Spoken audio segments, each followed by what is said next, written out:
Well, finally, a sunny day after weeks and weeks and weeks of rain. It's the start of August and it's unseasonably warm. Up in the north of New Zealand, I know that the grass is growing like crazy already as the soil temperatures have warmed up quite quickly. Down here in Lower Hutt, in my garden, look at this. Here's a rose that I pruned around about a month ago. Already it's getting good new growth. Now what this says to me is, hey, maybe it's time for a feed.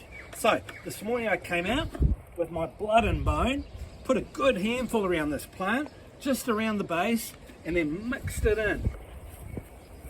Now the reason that I'm mixing it in is because it makes it more accessible to plants, and it breaks down because it breaks down quicker.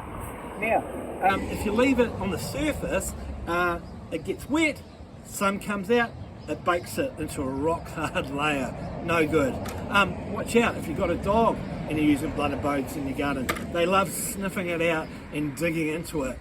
Now, some of you might not like using animal products, so if you're looking for another organic alternative, I really like seaweed, liquid seaweed that you can just pour around the roots, but also granules are available, and again, you put them kind of around the base of the tree and they're a slow release fertilizer.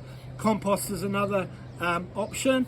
If you're going to leave it on the surface, make sure you mix it up with something else, because actually compost, when it gets wet and dries out, can actually start to repel moisture rather than bring it in, and again, that's no good. So compost needs to be mixed in a bit, maybe with a heap of mulched oak leaves might be something you can do. But I think with this plant, it's going to be happy enough just with some blood and bone right now.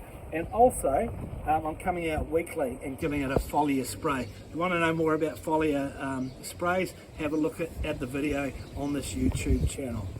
Thanks for now.